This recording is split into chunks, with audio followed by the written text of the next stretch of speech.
All right, folks, let's get ready to roll some coal. Today we're going to learn about a company that's actually one of Indiana's biggest companies and most well-known companies. And it's a company I really hope to work for once I'm done with my career in the military. That company is Cummins.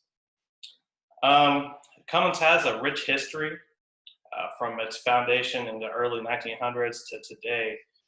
It's really just a very dominant and powerful company. We're going to learn a lot about the Cummins as a company, as well as the founder, Plessy Cummins. So let's just jump right in and learn about Cummins. Plessy Cummins was born in 1888. He was somewhat of a childhood prodigy. He only had an 8th grade education, which was somewhat normal for his time. But it's rumored that at 11 years old, he actually built his own steam engine, and he used that steam engine as a water pump for his father's farm. So that's obviously something he's really ingenuitive, and something he really liked to do is work with his hands. In 1918, he saw his first diesel engine from a Dutch company named Hevig, and at that point, he actually acquired a license to build and sell those engines in the United States. And he actually started out using them as agriculture equipment. He really saw a vision, though, that they could be used in automobiles. And so he really set out to do that. And the first thing he did, he wanted to show that they were reliable and feasible engines that they could use. So what he did is he actually put one of his own diesel engines into a Packard sedan, and he drove that from Columbus, Indiana, all the way to the New York Auto Show. And when he did that, he achieved 27 miles to the gallon, which was an outlandish number back in the 1930s. And so that really set him apart from everything else and really made a name for himself. And when he got to the auto show, he was refused a spot. So he set up a exhibit outside the auto show and actually drew more attention than the auto show itself. From there, he wanted to show again that how reliable his diesel engine was.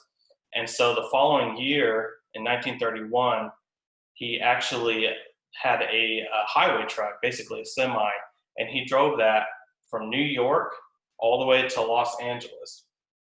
And he did that in like record time. It was a crazy amount of time. It was actually 97 hours. And this was before the interstate system. And so making it from one end of the country to the other was just insane to do in 97 hours. To top that, he'd made a return trip in a bus, again, with his Cummins diesel engine, and he did that in 91 hours and actually achieved speeds of up to 65 miles an hour. Again, this was before the interstate system, and you think today, 65 miles an hour is pretty fast for a bus today. So that was just a really amazing thing that he did with the diesel engine to put himself on the map. He also entered the IndyCar Racing League. That was more of a marketing thing. He didn't see a ton of success. The biggest thing that Cummins did with that is a company that they owned had a turbo on a car that won the Indy 500 in 1987.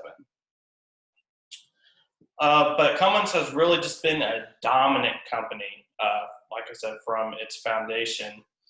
It actually owns 38.3% of Class 8 trucks, so highway-going trucks. Over one third of those have a Cummins diesel engine in them, just to show you how dominant the company is in that market. In 1936, he saw his first $1 million in sales, and that was not long after the company started. So at that point that's a very successful company. You think about $1 million in 1936, that's huge.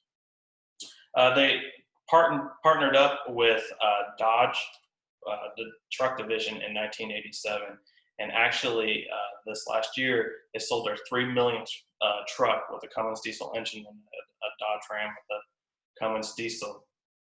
And so you see just how long and how dominant that relationship has been. And that's really a relationship that got most of the general public to know about Cummins. That's how, if you're in the automotive industry at all, Cummins from their Dodge pickup trucks. They have, or they make a huge contribution to the economy as well. They have 62,000 jobs worldwide, and 10,000 of those jobs are in Indiana, where Cummins is headquartered. And they made an investment into the future, to be exact, $68 million investment into the future to invest into electric technology. And that is going to bring even more jobs, specifically more jobs to Indiana. So here's to hoping that Cummins is going to be around for another 100 years.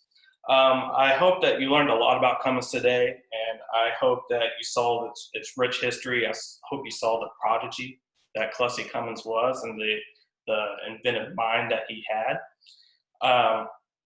I hope you saw that Cummins is one of the most dominant companies that we've ever seen in our lifetime. And I just hope that Cummins has inspired you today as it has for me. Thank you very much.